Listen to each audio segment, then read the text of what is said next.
Good evening. Last month, I have to say, it was really rather disappointing. Lots of calls, high hopes, but only 2 arrests so far. No big breaks on the reconstructions, and frustratingly, the best news is something that we can't reveal until perhaps next month or even beyond. We can say more now, though, about a case we appealed on in November. Police in South London asked for your help to find a man they believed was responsible for several sex attacks. You may remember one woman was raped as she made her way home from her work as a waitress late at night in Wimbledon. Well, as a direct result of one of over 700 calls to Crimewatch, a man has been arrested and charged with 2 offences of rape. Our first case this month is shocking and distressing. It's double murder, and the police, working with a clinical psychologist, fear that the man who did it might have killed before and might do it again. Our reconstruction, therefore, is aimed not just at prompting memories, but to warn others who might be vulnerable to the attacker. And if you've the slightest suspicion from what follows, we're asking you to call straight away. Some details of this crime haven't been made public until tonight, but in a moment we'll unveil the profile of the offender. First, the story of the victims. Almost all the people you see are the real witnesses. The day before Guy Fawkes night, and Conrad Ellum dropped in to see his girlfriend before he went to work. Samantha Bissett and her daughter Jasmine lived in Plumstead in South London.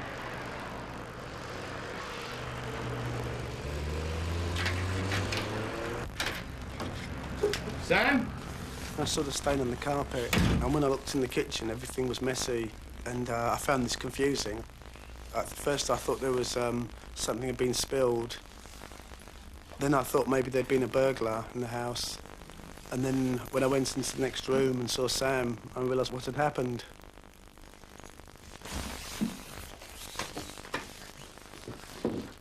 Oh, she was a loving child. A very caring kind of girl. She wanted very much to go to art college. And after her father died, we decided to go back to Scotland.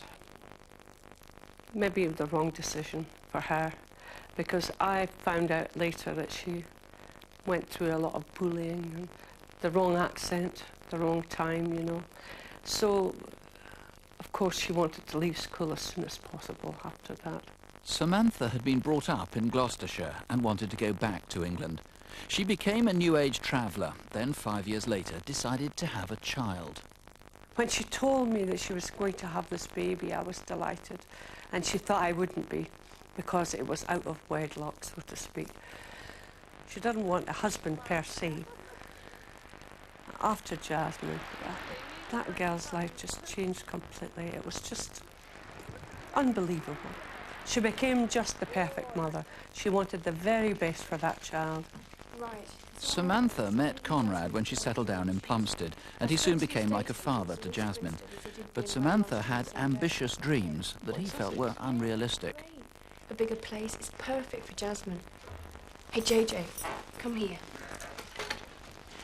Look, this could be your new school. Conrad was a good pal, but I don't think he gave her the commitment that she wanted. She wanted to meet new people to broaden her horizons, to make sure that she took every opportunity she could to help this child.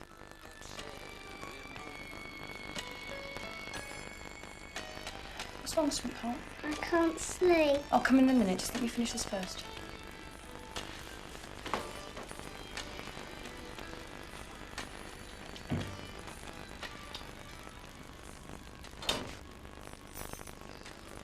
I've tried to be friendly, but I don't seem to have much in common with the housewives and mums we've met around here. I would really like to get to know people who are on a similar sort of wavelength. So please, be brave and leave a message. Samantha placed ads in the local paper, hoping to meet friends. She was evidently lonely. Thanks. I'm from Scotland originally. My mum still lives there. I'm a single mother. JJ's father lives on the south coast. Did I mention I was a vegetarian? Yeah, you mentioned it in the ads. Sam and I hit it off from the start and became really good friends. We've got a lot of things in common. Like we'll have a bit of laugh in 2 weeks' time. Get on really fine. After meeting Phil and other people in the local district, Samantha put ads in a newspaper that's London-wide. It's not clear what she expected, but she was shocked at some of the replies. How to describe myself? Oh, I'm 27. I'm tall, blonde. I suppose you could call me upmarket.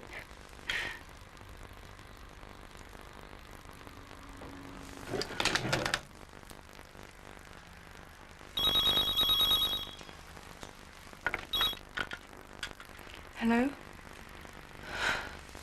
Mum, no, yeah, it's all right. I just had a funny call. Sometimes she was feeling she's great. in bed. Everything was going really well. But most times she was a bit down. And I used to think, well, she's putting every effort into this child. And I used to worry about her own life, just the drag of, you know, taking Jasmine to play school, taking her to swimming. The whole week was just around Jasmine. The week before the murders, John Clark, a local cab driver, remembers an event while dropping Sam and Jasmine home. That's the next ride. Okay.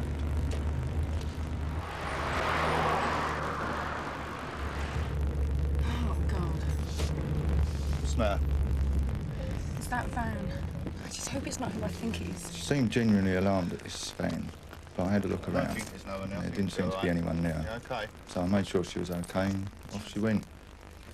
Throughout that week, neighbours saw the yellow van in Heathfield Terrace.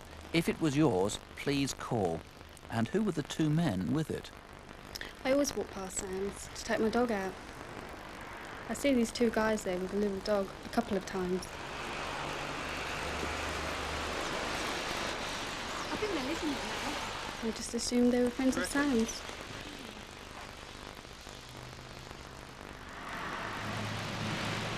The day Samantha died was Wednesday, November the 3rd. Conrad left at lunchtime. See you later, yeah? Yeah, I won't be over tonight. Yeah, okay. Oh, don't forget we've got to go to JJ's school The tomorrow. last time I saw Sam, we talked mostly about the holiday we were going to go on. We were really looking forward to it. It would have been Jasmine's first holiday. Sam's mother had lent us the money to go to the Gambia, and we were very excited about going somewhere so exotic. At 3:30, as usual, Samantha picked up her daughter from the nursery. Jasmine, Mummy's here. It's time to go. The cab driver is the last person known to have seen them alive. He dropped them home at 20 to 4.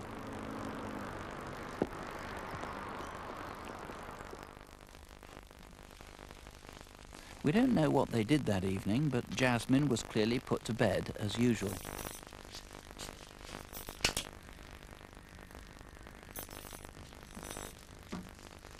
At 10:15 that night, a woman was driving past Samantha's flat. I was coming back from my friend's house. I was driving up the hill, and as I was coming up to the top, some man just walked straight out in front of my car. I noticed it was odd because he didn't acknowledge me. When I got to the top, I looked left, and I couldn't see him, so I presumed that he had gone in towards the flat, because there couldn't have been anywhere else he could have gone. 15 minutes later, a neighbour was out walking his dog.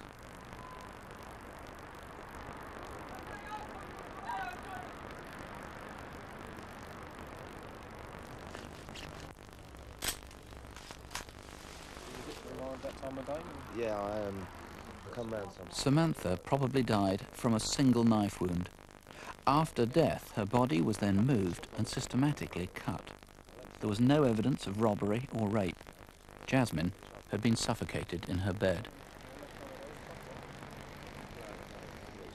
Terribly sad case, and in a way even more tragic, because Mike Banks' Jasmine, who was 4.5, was sexually abused. Now, that's not been made public until tonight.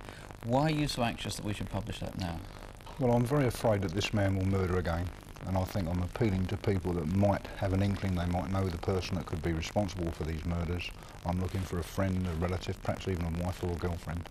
And once they realise what has happened to this poor young child, a defenceless young child of 4 years of age, then I'm hoping they'll contact us and help us with this major inquiry. Well, to give you some idea, we're also able to tell you for the first time tonight something of the background, the profile of this man. He's thought to be over 25. He's likely to have used contact ads, and maybe you've met him through one. he would have been unlikely to sustain stable relationships, and indeed probably has been violent to women and may have hurt prostitutes. A possible history of animal mutilation as well, but on the surface he'll probably appear quite normal. He's likely to have a normal job. He is, though, as the superintendent says, likely to reoffend. If he had gone to prostitutes, if he had attacked some sort of woman before, I mean, what sort of attack? What would it be that she'd recognise in his behaviour? Well, I think rather than having sex possibly with a prostitute, or perhaps even to somebody he's met through a contact magazine, he'd most likely want to hurt them as opposed to having sex. Now, Paul Britton's a clinical psychologist. How much, you've studied this man in some detail, as much as you can, how much do you think you know him? I think we know quite well what was going through his mind at the time of the offence, but I would like him to tell me how he got started on the pathway that led him eventually to harm Samantha. I would also like him to tell me why it was necessary for him to harm the child as well. When you say you'd like him to tell you, I mean, he's not very likely to ring out and say, "Could I speak to Paul Britton, please?" and here are his answers. Or is he, do you think? I think that there is a possibility that he might want to do that. Is there anything else that you can tell us about him? I mean, will he share his interest with other people, do you think? Will anyone else sort of recognise, hey, you know, we had photographs of this, or, you know, is there anything else that he... There is a possibility that this man will use a very specialist form of pornography, that focusing on the mutilation of women. And I think anyone living with him or in close proximity to him might be aware of this, and that would be important. Superintendent, there are a lot of people that you want to eliminate, and I must stress, it is to eliminate. These aren't people you suspect. The yellow van, first of all, was pretty clear. Yes. You've got to try and eliminate whoever was there in that. There was also a man who's been seen with her, with Samantha, and you've got some pictures of him. Yes, that's correct. There's an art impression. I don't know if it's showing up on the screen. The first one is a man. He's got a ponytail. You can't see it there, but he's also got this earring in his left ear, which looks like a cross. Now, this is believed to possibly have been a man who was going with Samantha during the summer. And in fact, he's very similar to the description of one of the men seen in the yellow van. Now, whether it's one and the same person, we don't look at the other picture now. If that's you, you're not under suspicion, but please call us straight away. We really do need to contact you. And also, if you were outside the flat in Plumstead, it's Heathfield Terrace, Wednesday, November the 23rd. If there's any reason you should recall that and you were wearing a white mac, a long white mac with a collar up right down to your shoes almost, you were seen there probably waiting for somebody, please call, again, you're not under suspicion. If you can help in any way, call Mike Banks or any of his colleagues, or you can ask for a BBC researcher here, direct in the studio, 0500 600 600. Incidentally, if you ask to speak to Paul Britton, please don't waste our time. It's far too serious for practical jokes or pranks, and we've got ways of eliminating people who are trying that anyway. Or you can call the Instant Room in Thamesmead. That's 081 312 1200. That's 081 312 1200. Well, some more news now on last month's programme, and photocall cases produced some interesting calls. Police wanted to talk to Nicola Taylor in connection with a series of frauds, and there were a number of calls suggesting where she might be now. On the appeal for 3 men who may have information about the theft of a substantial amount of cigarettes and cigars and tobacco in North Wales, 40 viewers rang, with the result that 2 men have now been arrested and charged with 2 counts of burglary each. The search for Everett Watson in connection with an attempted murder generated a lot of calls, and they're still coming in. Police are now centring their inquiries in one particular part of the country. And finally, there have been new developments on the man who robbed building societies in Sheffield. Since the programme last month, police believe the robber has carried out 2 more robberies and 1 attempted one, all on January the 31st. This was in the Midland Bank in Hallgate in Doncaster, shortly after midday. And then his next appearance was nearly 3 hours later in Sheffield this time, and on this occasion the cashier activated the alarm and the man left without any money. That was at 2:45, and then an hour later he robbed the Coventry Building Society, again in Sheffield, but this time he was wearing a different coat, identical to one that was sold at Marks & Spencer just round the corner. Indeed, it was the only coat of that style sold that afternoon. And just before 3 o'clock, the store's security video shows a man buying one of these coats. Could it be the same person? If that was you, or if you recognise the man, please do get in touch with us. He's described as being in his late 30s or early 40s, about 5'10" tall. He's a stocky build with dark hair, which is greying and receding. We'll now hear Detective Constable Jackie Hames and Superintendent David Hatcher with this month's cases. This is Paul Anthony Hickson, an international swimming coach who trained the British team for the 1988 Olympics in Seoul. South Wales Police would like to trace him in connection with a series of indecent assaults on young women in Swansea. He's 46 years old, 5'9", of slim athletic build and has sandy-coloured hair. He was last seen in September 1993 in Somerset. If you know where he is, please call us. Next, you recognise this man. Thames Valley Police are keen to speak to him about an incident in Oxfordshire. Here he is at the beginning of December in a jeweller's in Wallingford. He chatted to one of the assistants for over 10 minutes before leaving the shop empty-handed. Then, a week later, 12 miles away in Abingdon, he went into another jeweller's. Again, he appeared very chatty, but this time he ran out, taking several diamond rings with him. If you know who he is, please ring us now. This is John Baldock. We believe he may have information about a series of fraudulent deceptions involving thousands of pounds of pensioners' money. Since the beginning of last year, at least 50 elderly people in London, Hampshire, Sussex, Surrey and Kent have lost part of their life savings. John Baldock is 46, 6'2", with a scar on his left cheek, and he uses the alias Paul Taylor. He probably lives in London, but spends time travelling around the country. Only last week he was seen in Portsmouth. If you know where he is now, please ring. Finally, colleagues from Queen's Road in Birmingham are anxious to speak to this man, Lambert Victor Small. He may have information about the murder of his neighbour, Thomas Spence, who was attacked for no apparent reason in his garden in Nechells, Birmingham, on the 30th of December. Lambert Small is 67, 5'5", stocky and may be using the names Brown or Tate. He has visited Merseyside in the past, but if you know where he is, or if you can help with any of our other photocall faces, please call. That's the number 0500 600 600. 0500 600 600. We need your help now to solve a robbery where an armed gang behaved erratically and used utterly pointless violence against the police and against members of the public. Actors play most of the parts in our reconstruction. This is Burnley in Lancashire. It's the morning of Tuesday the 30th of November, and shortly after 8:30, police constables Mark Driver and Paul Ogden were a couple of hours into their day shift. The pair of them often worked together and had become good friends. I reckon the Thursday before is better, because that's the last night before Christmas that we're all on days. Is it still going to be at the Oaks? No, everyone said to go somewhere different this year. Who's organising it? Panda 1. Can you attend 123 Lower Manor Lane? Reported overnight shed break on the estate. Yeah, will do. Meanwhile, just a mile away, Stonyholme Post Office was expecting a delivery.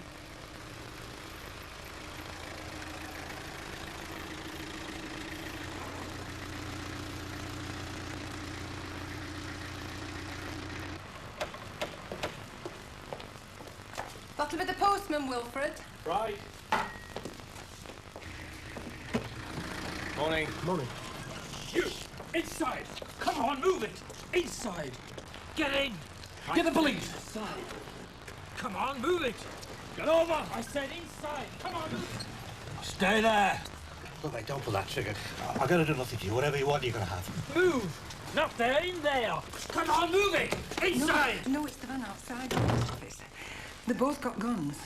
One of them's wearing a balaclava. All right, just let me run it back. Last saw the bike when you're locked up at 10:30. Heard the dog bark at what time? Around midnight. That's right. Burnley 2 patrols. Report of a robbery in progress at Stonyholme Post Office. Firearm. More details to follow. All right, we'll sort that out. Yeah. Panda 1.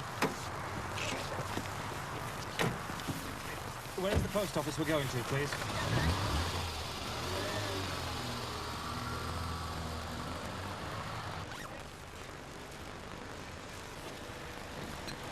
Now, don't move!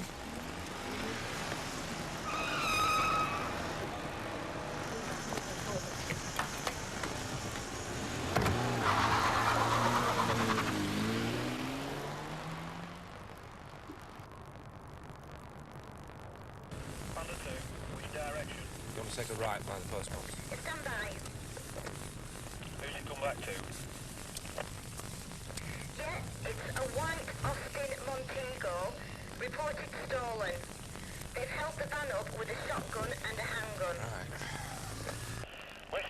travel, Linda? It's Brougham Street towards Abel Street. Yeah, can you take care? With 2 firearms reported. Time to want to Burnley, behind the Montego now. A white Montego. Now Old Hall Street towards Colne Road. Left into Bath Street.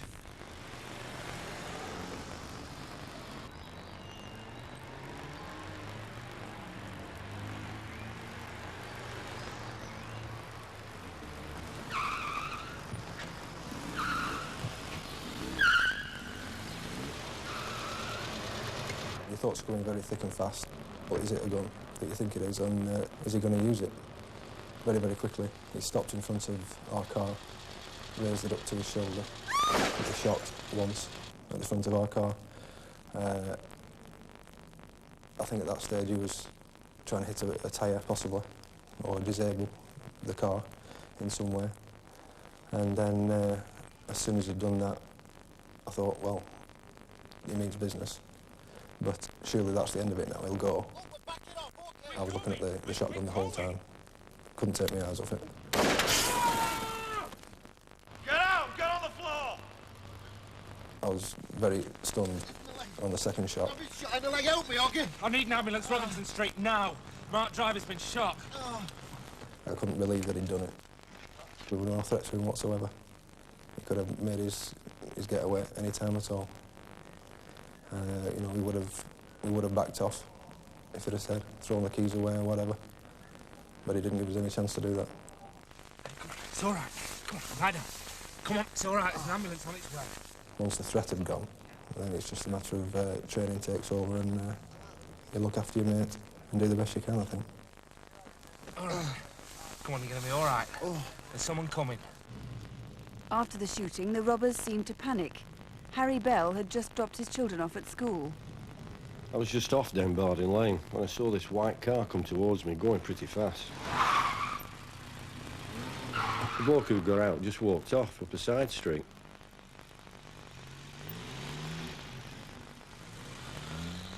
The other 2 robbers drove on to the end of Newman Street.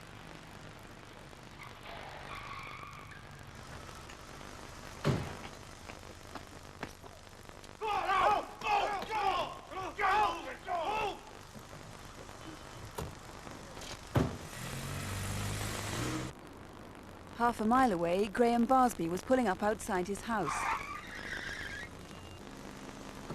My first thought was maybe I'd cut him up back on the road. And then I thought, well, what have I done?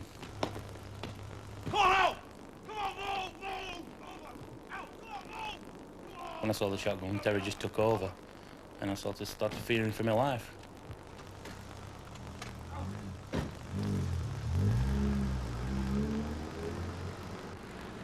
As the car came towards me, I seen this man taking off his balaclava. He had a bushy moustache and he stared right into my eyes. That's when he scared me the most. Obviously I've had time now to reflect on what did happen. Don't really think there's a great deal else I could have done any different. You think, oh, maybe try to run him over or maybe reverse, but either way that's going to panic him. As it happened, it didn't make much difference. I got shot in the hand and in the knee. Don't know how long I'm going to be off work though. Could be up to 6 months. Don't know when I'll be playing football either. Well, Mr Thornley, that really was a terrible ordeal for those 2 officers. What's the latest on Mark and Paul now? Well, Mark Driver's recovering very well. He's regaining the use of his leg and we hope that he'll be able to resume full duties probably in a few months' time. Paul Ogden, as you know, wasn't physically injured, but he was extremely shocked, and he has told me that, in fact, he relives the incident quite often, as do the civilian witnesses, because they were severely traumatised when they were subject to the hijack offences. Why the men should use the violence they did, why they should shoot at the policeman, it's difficult to explain, isn't it? Their behaviour was certainly erratic. It was indeed, and certainly after the shooting, one of the offenders jumped out of the moving vehicle, which shows that he might have panicked. In fact, we have evidence that, in fact, one of the offenders at the scene of the robbery was very, very nervous, and we've got an artist's impression of that man. This is the man with the flat cap on. How is he described? That's right. He's a white male in his 40s, described as 5'5" to 5'6", which is comparatively small for a man. He was wearing a flat cap and glasses, although we appreciate they may be part of a disguise. But I think the significant thing about him is he was described as having a navy face, which I interpret as a very weathered face. And he had sunken cheeks with deep creases in his cheeks, and those are quite clear on the artist's impression. So it sounds quite distinctive. The men dumped the second car, the Escort, about a mile away, and now you think they may have transferred, you've got new information, they may have transferred to a Citroen. Yes, we've got evidence in the last few weeks that the offenders may have been in possession of a stolen dark green Citroen Xantia car. That car we think was stolen from the Keighley area back in September of last year, and we also believe that that vehicle may well be linked to a series of serious armed robberies which have occurred in the South Yorkshire area recently. So that is absolutely vital. If anybody saw that car, it's a green Citroen Xantia L592 MWX. And there's a reward, isn't there? There is. There's a reward of £15,000 for information leading to the arrest and conviction of the offenders. If you can help DCI Thornley and his colleagues to trace these men, please do call us here tonight on 0500 600 600. If you prefer, you can call the incident room direct, that's at Burnley, the number 0282 472233. That's 0282, the code for Burnley, 472233. Just trying to catch up on what calls have been coming in so far. I have to say it's been a fairly slow start. There's quite a bit coming in on photo call. Most of the calls, not surprisingly, being on the murder of Samantha Bissett and her daughter.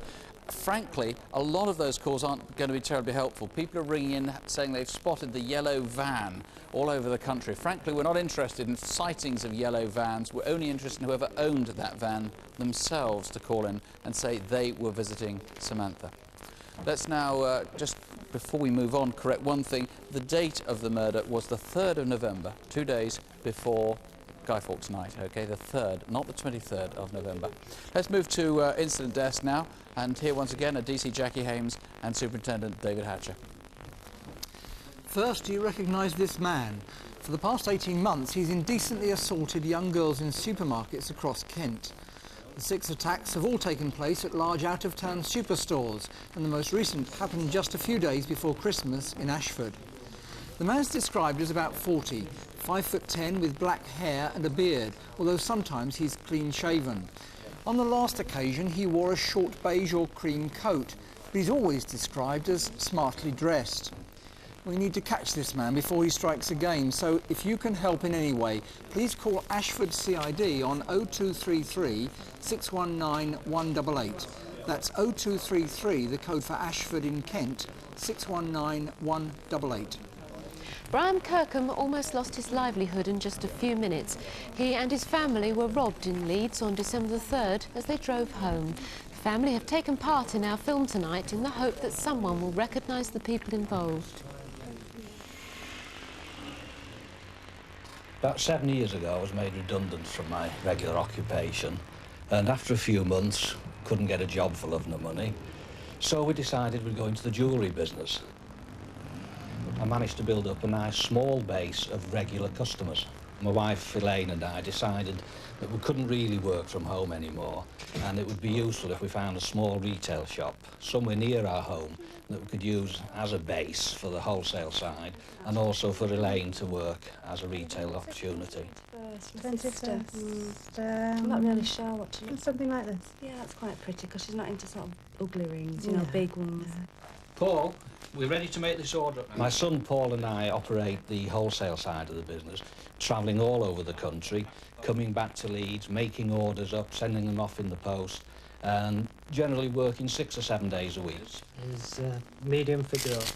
And the weight, please? It's In the beginning of December last year, things were looking really good. The shop was doing well, the wholesale side of the business was doing really well. All that changed in a matter of minutes on the 3rd of December. On that day, a local resident noticed a Toyota Supra parked just across from the Kirkham shop. We believe the car was stolen 10 days earlier in Leeds. The driver shielded his face when he was noticed. He's in his early 20s, short and stocky with blonde hair. On Friday the 3rd of December, we left the shop at roughly 6 o'clock and we arrived at my close that evening at near enough 6:15. As I came to turn into the cul-de-sac where we lived, I noticed a red van driving in front of us. It suddenly slewed straight across, blocking the whole entrance into the cul-de-sac. I immediately knew there was going to be a robbery and told my wife and son to hold tight, shot forward and rammed the van. I looked in the rear-view mirror and I saw there was a red Toyota with its headlights full on right behind me. I knew at that moment my point of escape was blocked. At this point, everything went mad. There were 4 masked men smashing the windows, the windscreens. We were all ordered out of the car. My wife was made to lie down over that side.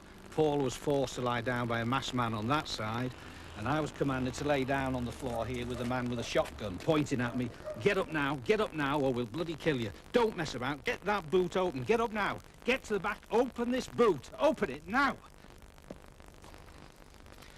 I carried on. I went to the boot, opened it up, and they were away with all gear. The Nissan Urvan used in the robbery had been stolen and it's now back with its rightful owner. But where was it between November the 24th and December the 3rd? The stolen Toyota was abandoned after the raid. Perhaps you saw the two together in Leeds at the end of November last year. 7 years' hard work were destroyed in a matter of 2 or 3 minutes. Our financial position now is terrible. We've got to start again. We won't be beaten. We won't let the bastards get us down. We'll work long hours again. We'll keep at it. We'll get back to where we were before. This man, he's in his early 20s, stocky with blonde hair, or if you can help in any other way, please call West Yorkshire Police on 0532 413 436. That's 0532, the code for Leeds, 413 436. Our next case tonight is about a gang who we believe carried out at least 2 armed robberies in southern England. The latest attack happened at around 6 a.m. on Thursday the 13th of January, and the moments preceding the raid were caught on camera. First, the security van is seen here leaving the Nursling industrial estate near Southampton. It's closely followed by another lorry and the robbers are hidden in the back. Further along the road leading onto the M271 towards Romsey, the robbers forced the security van to stop and the raid took place. We're particularly keen to speak to anyone who remembers this white Ford cargo lorry, registration C837KGJ, which was involved in the raid and later broke down on the westbound carriageway of the M4 near Hungerford. A passing motorist may even have inadvertently given the robber a lift. 4 vehicles were involved in the robbery, 3 are still missing.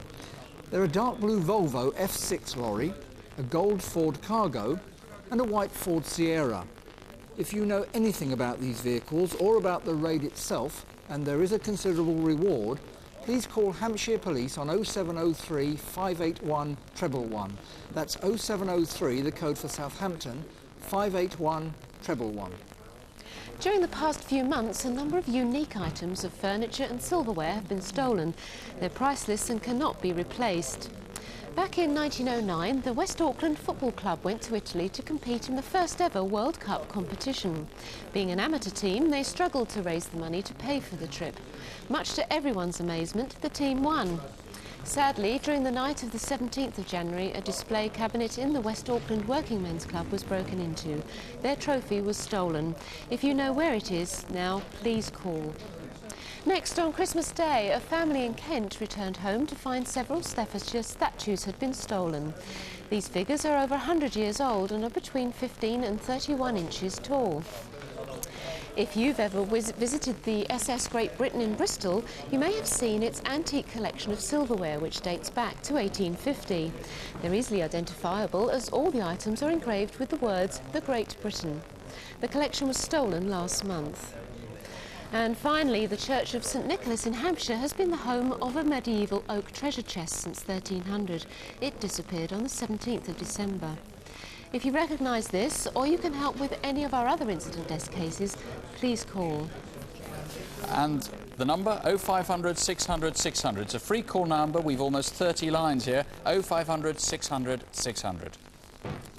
Our next case is a murder which took place just 8 weeks ago. Paul Logan, a young family man, father of 2 children, was killed just 2 days before Christmas. Northumbrian police are in the studio with us tonight in the hope that someone watching this programme will know who killed him and why. Our reconstruction begins near Concert in County Durham at a Chinese restaurant where Paul worked. 1, For the past 2 years, Paul Logan had worked most evenings as a delivery driver for the Golden Flower Chinese takeaway.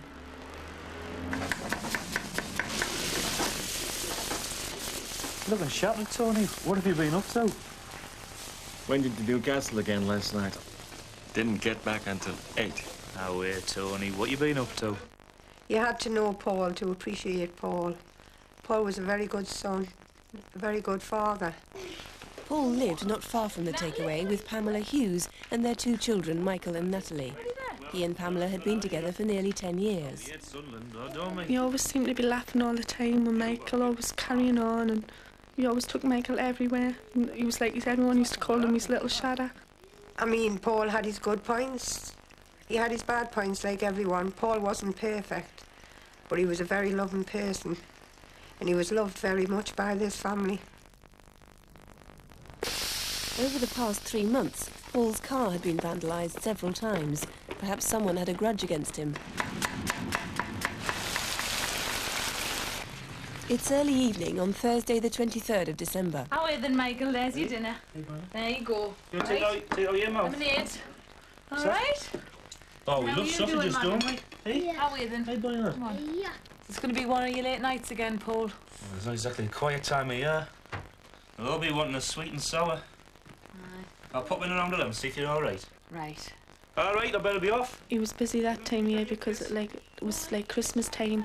I had been singing carols, been singing jingle bells and everything before he went to work. Good idea, Daddy. Try, see you later.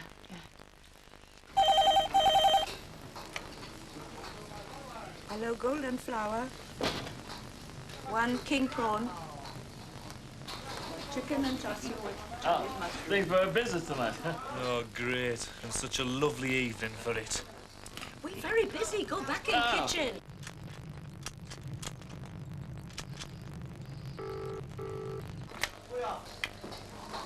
Hello, Golden Flower.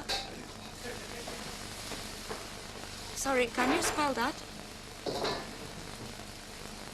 Blue House Farm. Can I take your number and get the driver to call you back for directions? My boyfriend and I were walking down Benfield Side Road towards Snows Green Road, and we noticed a Ford Fiesta XR3i, and then we saw a man in the phone box who was trying not to draw attention to himself. I noticed him because he was not on the phone as we walked past.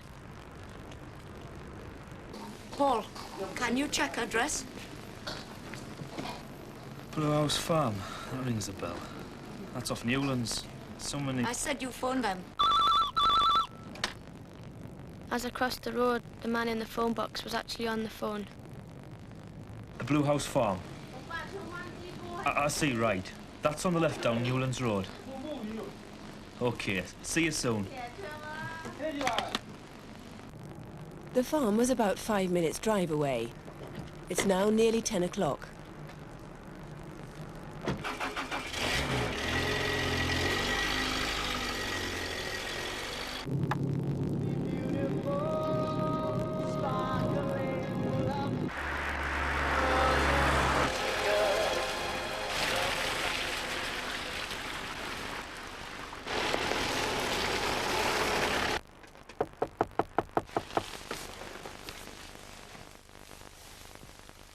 Who's that? Chinese takeaway. We never ordered Chinese. Someone's made a mistake. Which Chinese? Shotley Bridge. We never ordered any. You better go back and check.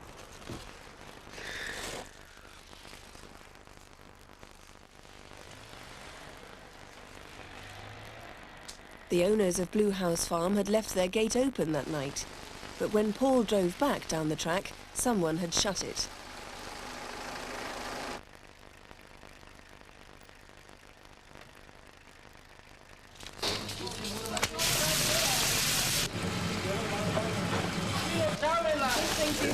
May, don't take any more deliveries until Paul gets back. Is this the Golden Flower takeaway? Oh, can you help me? I'm from Blue House Farm, and there's one of your drivers here. Now, I didn't order any food, and I want to know why he's been at my front gate for nearly half an hour. Hello? Pamela. It's Tony. Has Paul been around? No, why? Just He's been on a delivery just before 10 o'clock and he hasn't come back. He used to toot the horn as he passed the house to let us know he was finished and he was going home. He done that every night. His dad said, he hasn't tooted tonight. And it was a terrible night, and my husband went to the gate. Hello? Elsie, I'm really worried. Paul's not come home and Tony's phoned to say he's not back from a delivery. He's been gone for nearly an hour and a half. But it was when I got the phone call from Pamela that Paul hadn't returned. I was very concerned because I knew it wasn't Paul not to return from a delivery. My husband and David went to Chinese to talk to Tony. They asked him to take them straight to where the car was.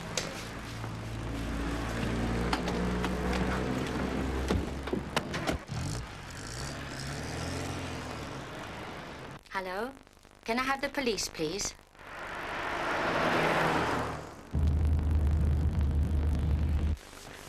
I really thought they'd find Paul and bring Paul back. Or Paul had maybe crashed in the car or something. I prayed to God so much Paul would come back.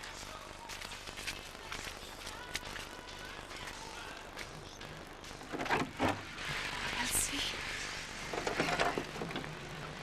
To Tango 123, you in location on the Shotley Bridge, Newlands Road, where that major search Paul had been killed by a heavy blow to the head. Whatever they've done to Paul, they've done to the whole family. I can't describe to anybody how I feel. It has just ripped my family into pieces. You see people, but what's inside, you can't describe. I've known sorrow, I've known pain, but this is worse. It's a lot worse. You can't describe what goes in your head. There's times you think you're going mad. Things that go in your head because you need to know why such a thing has happened. Well, Mr. Wilson, there's no doubt really that Paul was deliberately targeted. The question is why? We haven't established a motive yet, but we have found that there are a lot of people who hold a grudge against Paul Logan. A lot of people saw the man in the phone box that night. What did he look like? He's white, about 6 foot tall, 30 years of age, muscular build, wearing a black leather jacket, scruffy appearance, collar-length dark hair receding at the front, and the driver of the Fiesta vehicle was of similar build, again wearing a black leather jacket and a scruffy appearance. So did anyone see the red Fiesta that night? Any other witnesses? There's another vehicle seen near Blue House Farm. Now this is very significant. Yes, at the time of the murder, witnesses saw the victim's car, and just prior to that, they saw a red or orange-coloured Astra motor vehicle in a track about 150 yards away. We would ask the people in that vehicle to come forward to the police, and there are reasons why they may not wish to do so, but I can tell them that we will treat their contact with us in strictest confidence. Right. There is a reward. The family's got a reward together in this case. Yes, the family of the victim will offer £10,000 for information leading to the arrest and conviction of the persons responsible. Mr. Wilson, thank you. There does seem little doubt that somebody knows who committed this murder. Please do ring us if you can help at all. We're on 0500 600 600 here in the studio. The number for the incident room at Wickham Police Station in Northumbria is 091 221 9319. That's 091, the code for Tyneside, 221 9319. I said earlier on it had been a rather slow start of the programme, but by heaven, the phone calls have really been coming in very, very fast now. On Samantha Bissett and her daughter Jasmine, the tragic murder there, we've got an enormous number of calls, we've got an enormous number of names, and on one of them on the Burnley armed robbery incident, the police are now following up a lead as I speak. Do pick up the phone and call if you think you can help. Even a minor detail could be very important and more important than you think. We'll be back with Crimewatch Update at 11:15 after question time. Meanwhile, of course, don't have nightmares, do sleep well. Good night. Good night.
Well, good evening. We appealed on 11 serious cases tonight on Crimewatch, and the response we've had has varied from between very good to excellent. The murders of the mother and her little girl in Plumstead have generated most of the calls this evening.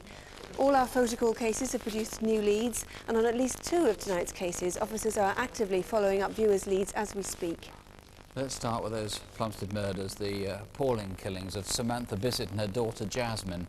A yellow ex-telecom van was parked near her home on the days leading up to the murder. A neighbour recalled seeing 2 strangers there. I think they're living in there. Now, we appealed to those people who had that yellow van, who obviously knew Samantha, to come forward. They haven't so far, Mr. Banks, but what you have had is dozens of people who've seen yellow ex-telecom vans, which you're not really interested in. That's right, all over the country, but we really want the person who was a van driver to contact us, but we've got several hundred phone calls to say that there's vans in various parts of the country. Now, you obviously wanted names. How many have you got? It's a very, very difficult one, this, because you've got a clinical psychologist profile of the guy, but really no descriptions. Yeah. We've had about 5 or 6 names put forward, but I still feel that there's somebody that would like to meet me and talk to me in confidence and tell me who they believe has done it. But you've got 5 or 6 names you've now got to action. Yes, that would entail a lot of work, and obviously we'll give it our best attention. Now, Paul Britton, you did the profile of this man. Yes. You suspected that he might call you, might want to get in contact with you. Do you still think there's a possibility of that? Yes, I do. Now, I don't know his name, I don't know his address, but I do understand some aspects of the way that he feels. I understand the contentment and the excitement that he got from the way that he left both Samantha and Jasmine. Sometimes he may recognise that what he's done just can't go on, and I'd like him to telephone and tell me about it. OK, Paul, well, we'll give a local incident room number later on. So. Well, our next appeal was for your help in tracing the armed gang who robbed a post office van in Burnley. I was looking at the shotgun the whole time. Couldn't take my eyes off it. There was absolutely no point to that shooting and absolutely no need for it. Mr. Thornley, you've had a good description of the man with the flat cap on who took part in the robbery. Any phone calls on who he might be? Yes, we've had an excellent response all round, both to the artist impression and to the Green Xantia.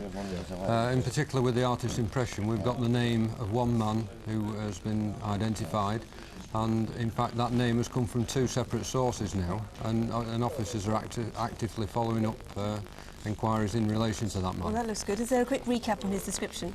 Yes, the description of that man, he was in his 40s, 5'5", 5'6". He was wearing a cap and flat cap and glasses, but they might well have been a disguise, of course. But the most significant feature about him was that he had a very weathered face and sunken cheeks with deep creases in the cheeks. The other crucial thing in this appeal was the green Citroen that they own. That's right, we've had a lot of sightings of green Citroen Xantias, but I think the most important one we've had is one of the actual Citroen Xantia with the number that we published earlier. And in fact that was sighted only 2 days ago. We do know where it was sighted, but I'm not at liberty at this time to say exactly where that was. But it's important because that car has been linked with several violent robberies in Yorkshire. It has indeed, yes. We believe our offence at Burnley was committed by the same offenders who've committed a series of offences throughout the South Yorkshire area. And my main concern is the next offence we'll be investigating may well be a murder unless these people are caught. Please ring us if you can help. Thanks. Oh, indeed, it is, yeah. Now to photocall, and there was a flurry of phone calls on this right through the evening. What results? Let's start with Lambert Victor Small, or I know he goes under aliases, Brown, Tate and a few others, doesn't he? The police in Birmingham want to speak to him about the murder of Thomas Spence. Fair number of calls. One from a lady who runs a bed and breakfast who thinks he stayed with her about 6 weeks ago, and I understand just as we came on air there was a call which the officers are quite excited about and could be acting on as we speak, so hopefully good news. Then there was Paul Anthony Hickson. Now, he's the Olympic swimming coach who's wanted in connection with an inquiry into indecent assaults. Yeah, down in Swansea and the West Country, we know he goes around there. Quite a few calls, again mainly sightings, and in fact one today in the West Country area. We think it's possible he may have left the country as a sighting in Ireland, but what we really want to know is where is he right now. Please call us if you know. John Baldock, anything on him? The guy I wanted to talk to about the 50 pensioners who've lost some money. About a dozen calls so far, mostly sightings again, and some giving some background. One call in particular does look very positive, and I know that is being followed up right now, so more news next month. Thanks, Jackie. Well, next we asked if you could help to shed any light on the murder of Paul Logan. Paul worked as a delivery driver for a Chinese restaurant near Consett, County Durham. On the night of the 23rd of December, somebody called Paul out to a remote country farm with a fictitious order. It was there that Paul's body was found. He'd been killed by a heavy blow to the head. Well, David Wilson, have you, first of all, any suggestions as to who the man in the phone box might be? We have not. Certainly this evening we received a large number of calls nominating people from the forfeit. And we've also received a number of calls connecting nominations of the forfeit with men with the red XR2s. Can we have his description again? Yes, he's white, in his early 30s, muscular build, 6 foot tall, of a scruffy appearance with shoulder-length dark hair and wearing a black leather jacket. As you say, you need to connect him with a red Ford Fiesta. Then an orange Astra was seen by Blue House Farm where Paul was killed. Yes, as I said earlier, this Astra motor car was seen at the time of the killing, parked about 150 yards away in a dirt track. The people in this vehicle, for whatever reason, may not wish to come forward. They may have nothing to do with the killing. They may not, but for whatever reason, they may not wish to come forward, and I offer them total confidence, and they will not be identified. There was one other vehicle that we didn't have time to mention before. That was a blue Bedford van seen 3 weeks before the murder. Yes, on the 3rd of December, about 8 p.m, 2 men, again fitting the description of the 2 men outside the telephone kiosk on the night of the murder, were seen in that van across the road from the Chinese restaurant, acting suspiciously and appeared to be watching the drivers. We need to know who they were. We do, For the moment, yes. Mr. Wilson, thanks. A lot of calls on incident desk tonight. David, let's start with the jewellery robbery in Leeds. Yes, most of our incident rooms have been swamped, Nick. First of all, we had well over 40 calls on the Leeds ambush. We've had several names suggested for the video fit of one of the attackers that was featured, remember? And we've also had sightings of that Toyota Supra that was used in the robbery. Again, if anybody knows where that is, where that's been seen, we'd like to have them come forward. And also jewellery offered for sale. Jewellery offered for sale that people are ringing about that might have come from the raid. Now, just before we came on air, you were taking a call yourself on the indecent assaults in supermarkets in Kent, and you said that call sounded really very promising indeed. Yes, it does. It's a call from out of the area, out of the Kent area, but it has definite links with Kent that would lead us to believe that there's a lot attached to what the caller had to say. There's certainly a very promising line of inquiry there. Well, I have to say, we've had well over 60 calls here in the incident room, so much so that people have thought that the incident room has not been working. They are working, and flat out, in fact. That's right. The armed robberies in Southampton and in Hungerford. Yes, about 15 calls on that. We've had a sighting of that white cargo lorry that we asked for information about. In fact, we've had one man who called the incident room, and we'd very much like that caller to ring again, please, because the information that you started to give has caused us to want to get more from you. So please call the incident room about that lorry. It was C837KGJ. The number for you to ring, sir, is 0703 581 111. That's the same number you called before. Please call again. Thank you. And that's all for this month, but our lines are still open for another half an hour or so. If you haven't been able to get through yet, please do call if you think you can help. We'll see you in a month from now. Next week, incidentally, it's Victims Week. Look out for events mounted by victim support. Whatever happens, don't have nightmares, do sleep well. Good night. Good night.